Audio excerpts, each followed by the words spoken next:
할렐루야, 영광스러운 하루가 밝았습니다. 오늘도 우리는 말씀 안에서 자유해집니다. 하나님은 그리스도 예수 안에서 우리를 완벽하게 자유케 하셨고, 이제 우리가 우리 마음을 새롭게 함으로 우리 삶 가운데 아직까지 자유롭지 못한 부분들, 묶여있는 부분들, 제한을 받고 있는 부분들을 확장해가고 자유롭게 하는 그런 말씀으로 하루를 시작합니다. 바로 진리가 우리를 자유케 하기 때문입니다. 오늘 4월 22일 수요일입니다. 오늘 우리가 나누는 말씀의 제목은 믿음을 무효화하지 마십시오라는 제목입니다. 믿음을 무효화하는 일이 있다는 것이죠. 그래서 무효화하지 말아라 라고 말합니다. 로마서 4장 14절 읽겠습니다. 만일 율법에 속한 자들이 상속자이면 믿음은 헛것이 되고 약속은 파기되느니라.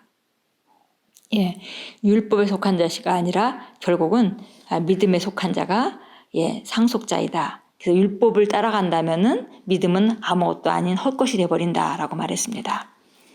믿음이 무효화될 수 있습니까? 물론입니다. 자신의 믿음을 무효화하고 하나님의 약속들을 자신의 삶에서 효과 없게 만드는 사람들이 있습니다.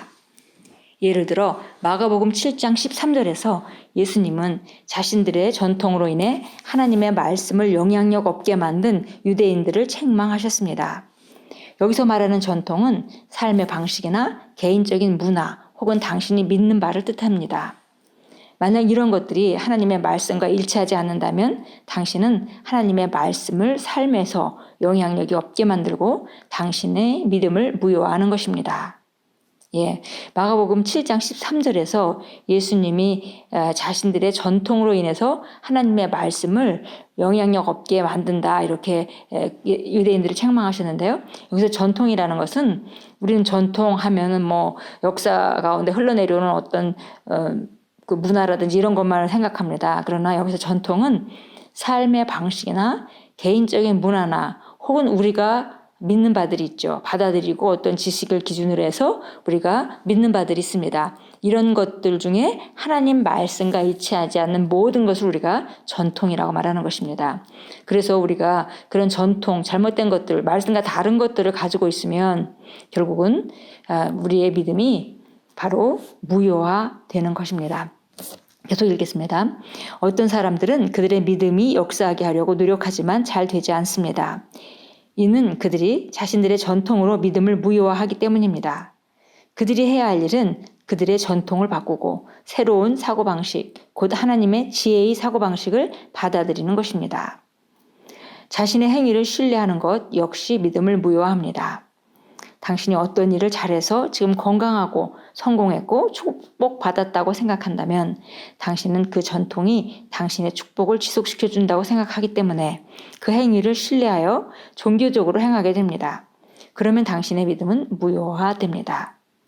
사도 바울이 한 말을 기억하십시오. 우리가 행한 의로운 행위에 의하지 않고 그의 자비하심에 따라 우리를 구원하셨으니. 그래서 바로 전통은 믿음을 무효화하기 때문에 우리가 만약에 그런 전통들이 있다면 그것은 하나님의 말씀 안에서 지혜의 사고방식을 받아들이고 그것을 언제든지 양보하고 내려놔야 된다 이렇게 말했고요. 또 한 가지 믿음을 무효화하는 방법 중에 하나가 자신의 행위를 신뢰하는 것. 그래서 그 뭔가 열심히 하기 때문에 내가 축복을 받고 있다. 내가 그러면 그 행위를 신뢰하는 것이고 종교적인 그 행위가 되게 되는 것이고요. 그래서 믿음은 오늘 우리가 본문 말씀같이 믿음은 헛것이 되어버리는 것이죠.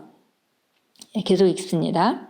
갈라디아서 2장 16절은 말합니다. 사람이 의롭게 되는 것은 율법의 행위로 말미암음이 아니요 오직 예수 그리스도를 믿음으로 말미암는 줄 알므로 우리도 그리스도 예수를 믿나니 이는 우리가 율법의 행위로서가 아니고 그리스도를 믿음으로써 의롭다함을 얻으려 함이라.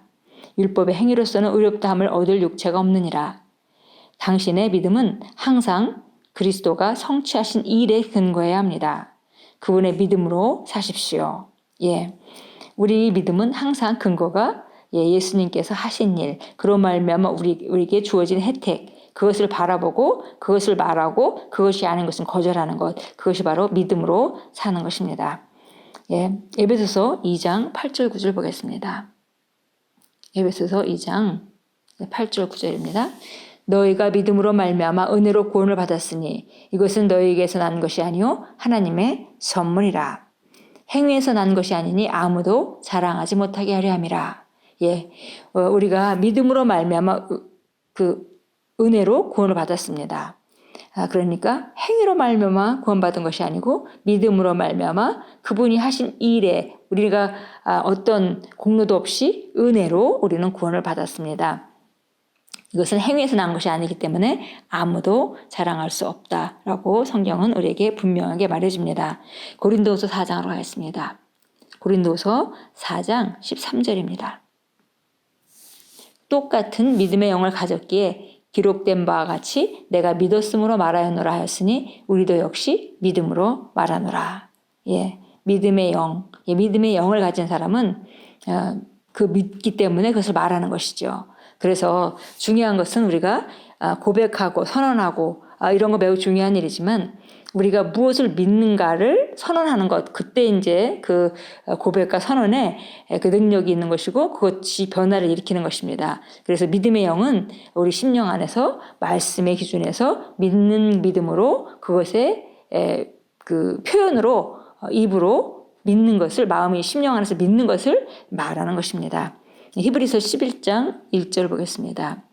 히브리서 11장 1절을 확대 번역본으로 보라 이렇게 되어 있는데요. 히브리서 11장 1절은 여러분이 잘 아는 성경 구절입니다. 그리고 히브리서 11장은 바로 믿음의 장이죠. 근데 1절에 이렇게 시작합니다. 이제 믿음은 바라는 것들에 대한 실상이요 보이지 않는 것들에 대한 증거이니. 바라는 것들에 대한 실상이다라는 것을 확대 번역본에서는 믿음은 바라는 것, 내가 소망하는 것에 대한 확증이고 그거에 대한 등기증과 같다라고 표현을 했습니다.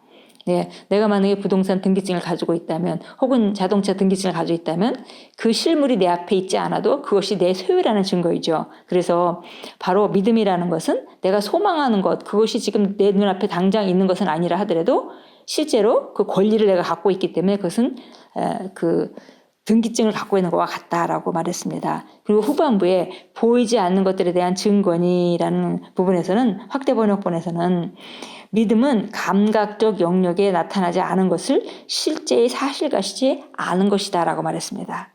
보이지 않는 것들에 대한 증거라는 것을 풀었었는데요.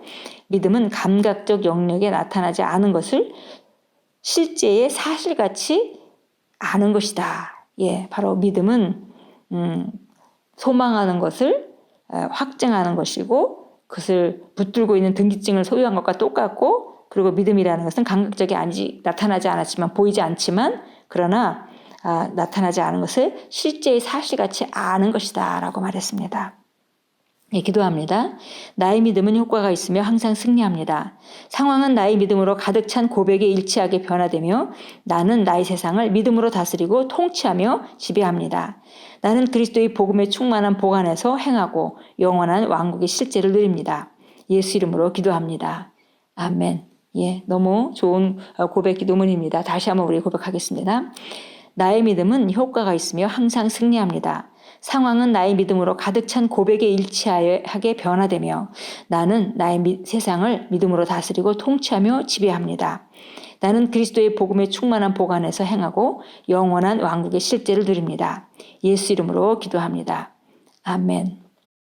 오늘 하루도 믿음으로 왕국의 실제를 더 누리시는 귀한 하루로 만들어 가십시오.